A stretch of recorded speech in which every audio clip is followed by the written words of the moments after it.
Good morning મારા વાલા વિદ્યાર્થીઓ। તો આજના વિડીયોમાં આપણે કયો દાખલો જોઈશું? બહુલકની બે ખૂટતી આવૃત્તિનો દાખલો। યસ, તમે સાચું સાંભળ્યું, બહુલકની બે ખૂટતી આવૃત્તિનો દાખલો। બરાબર છે। હવે બે ખૂટતી આવૃત્તિ હોય તો દાખલો કેવી રીતે ગણવો, ચાલો આપણે ચેક કરીએ। સૌથી પહેલા તમને દાખલો આપ્યો છે જેમાં બહુલક આપી દીધો છે 34.5 અને આવૃત્તિ કુલ આવૃત્તિ આપી દીધી છે, એટલે કે આવૃત્તિનો સરવાળો આપી દીધો છે, જેને આપણે સિગ્મા એફઆઈ પણ કહીએ છીએ, એ આપ્યો છે 165। બરાબર। અને તમને બે ખૂટતી આવૃત્તિ એ અને બી શોધવાનું કહ્યું છે।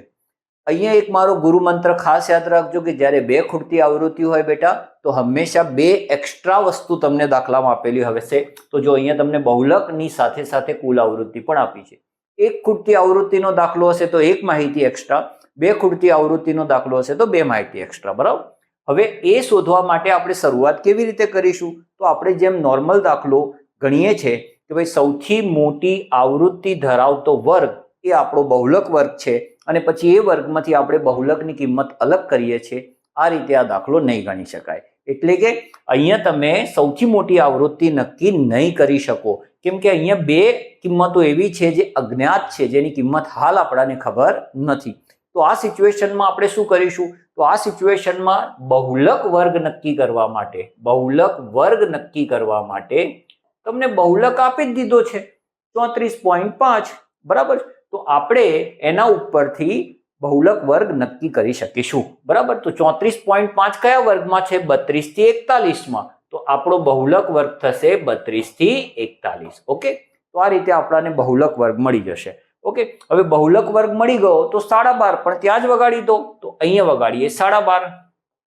બરાબર। 12.5 વગાડવાનું રીઝન શું? તો બેટા અહીંયા આપણને મળશે F1, આ આપણો થઈ જશે F0 અને આ આપણું થઈ જશે F2। આ બધી કિંમત આપણે ક્યાં યુઝ કરીશું?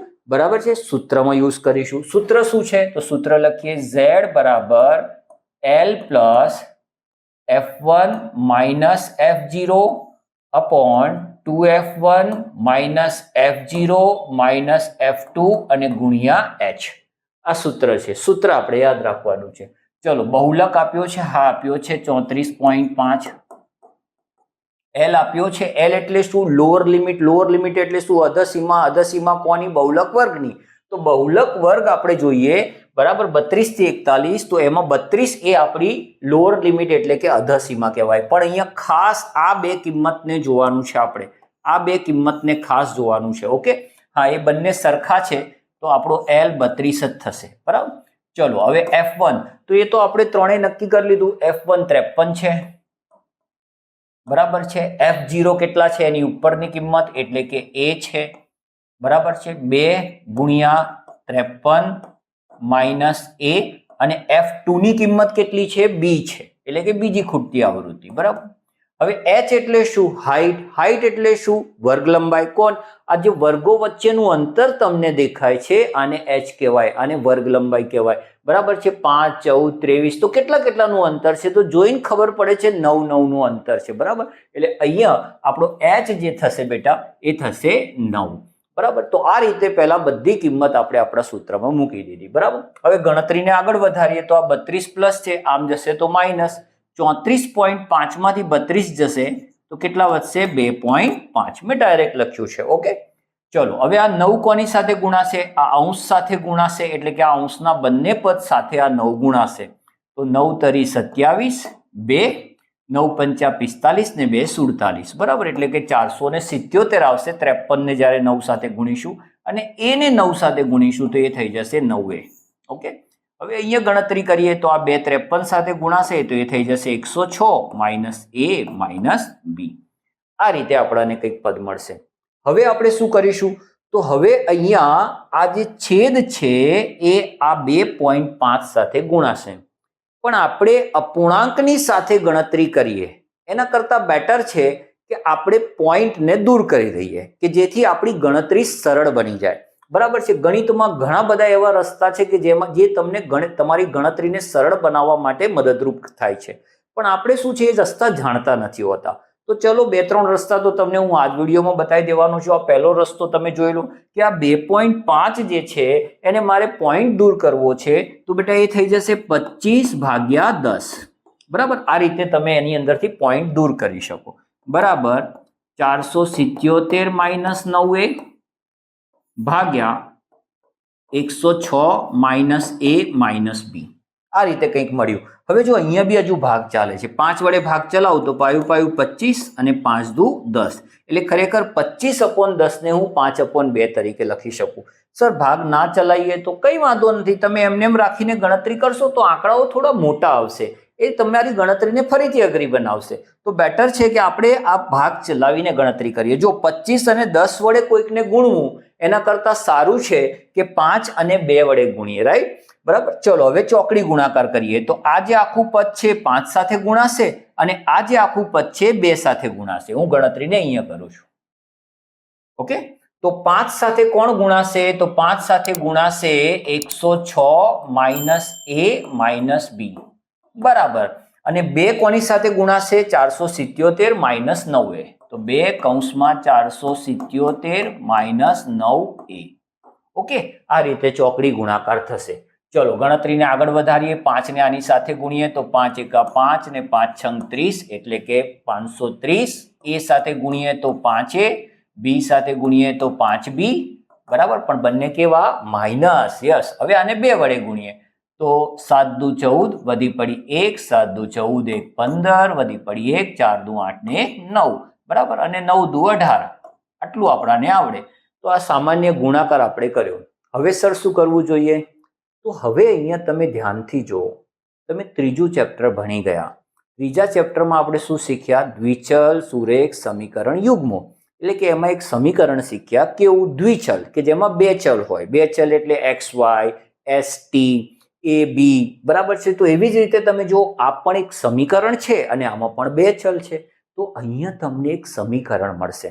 હવે જો સમીકરણ મળશે તો આપણે શું કરીએ કે જેમ નોર્મલ સમીકરણ હોય, પહેલા a વાળું પદ પછી b વાળું પદ ને બરાબરની આ બાજુ કોઈ સંખ્યા, તો એ કરવા માટે આ -18a આમ લાવી દઈએ તો અહીંયા -18a +18a થઈ જશે. 5a તો અહીંયા હતા જ, 5b પણ અહીંયા હતા બરાબર છે, 954 બરાબરની આ બાજુ હતા બરાબર છે. અને આ 530 ને કહીએ કે ભાઈ તું ત્યાં જતો રહે, પેલા 18a ને અહીંયા લાવ્યા તો 530 ને ત્યાં મોકલી દઈએ તો આ 530 અહીંયા આવશે તો માઇનસ થઈ જશે. ઓકે, તો આ રીતે તમારે તમારું સમીકરણ બનાવવાનું. ચલો હવે આને સાદુરૂપ આપીએ તો 18a માંથી 5a જશે તો આ થઈ જશે 13a બરાબર છે. 5b સાથે બીજું કોઈ પદ નથી સરવાળો બાદબાકી કરવા માટે, એટલે કે સજાતીય પદ નથી કોઈ, તો એને એમને એમ રહેવા દઈએ. 954 માંથી 530 જાય તો આ ચોગડો, 5 માંથી 3 જાય તો બગડો અને 9 માંથી 5 જાય તો ચોગડો, એટલે કે 424. ગુજરાતી આંકડા બહુ સરસ છે નહીં બરાબર. તો 424. તો સાહેબ આ તો આપણાને એક સમીકરણ મળ્યું. મેં પહેલા જ તમને કહ્યું. પણ સાહેબ અમે ત્રીજા ચેપ્ટરમાં એવું શીખ્યા છે કે દ્વિચલ સુરેખ સમીકરણ જો એક જ હોય તો એને ઉકેલવું અઘરું છે બરાબર છે. આમ તો એના ઘણા બધા ઉકેલ મળે, આપણે અહીંયા એક જ ઉકેલ જોઈએ છે. તો આના માટે અહીંયા બીજું સમીકરણ કમ્પલસરી જોઈશે. તો હવે બીજું સમીકરણ ક્યાંથી આવશે? તો બેટા એ બીજું સમીકરણ બીજી માહિતી પરથી આવશે. જો તમને બીજી માહિતી આપી છે ને બરાબર. શું આપી છે? કુલ આવૃત્તિ. કુલ આવૃત્તિ એટલે આવૃત્તિનો સરવાળો. તો ચાલો આપણે આવૃત્તિનો સરવાળો કરીએ. તો આ આવૃત્તિમાં પહેલા તમને કોણ દેખાય છે? તો સર કુલ આવૃત્તિને આપણે કહીશું શું? Sigma FI. સિગ્મા એટલે સરવાળો. કોનો? FI નો. તો આ બધાનો સરવાળો કરીએ તો એમાં પહેલા a દેખાય છે તો મેં લખ્યા a, પછી મને b પણ દેખાય છે તો મેં વત્તા b પણ લખ્યું, અને બાકીની સંખ્યાઓનો હું સરવાળો કરી દઉં કેમ કે એમનો સરવાળો શક્ય છે. 5 અને 11 કેટલા થાય? 16. 16 ને 16 32, 32 ને 10 42, 42 ને 53 કરીએ તો આઈ થિંક 95 આવે. ભાઈ ભૂલ હોય તો કહેતા રહેજો બરાબર. તો 95 આવે. હવે આ આપણાને સિગ્મા FI મળ્યું, FI નો સરવાળો જે આપણાને ઓલરેડી આપેલો છે. તો શું હું અહીંયા આવી રીતે લખી શકું? શું હું અહીંયા આ રીતે લખી શકું કે ભાઈ a પ્લસ b પ્લસ 95 બરાબર 165? હા સર લખી શકાય. આ બંને કિંમત સરખી છે. આ પણ કુલ આવૃત્તિ એટલે સિગ્મા FI છે, આ પણ કુલ આવૃત્તિ એટલે કે સિગ્મા FI છે. જો અહીંયા બી એક સમીકરણ 95 પ્લસ છે, પેલી બાજુ જાય તો માઇનસ. તો a પ્લસ b બરાબર 165 માંથી 95 જશે તો કેટલા વધશે? 70.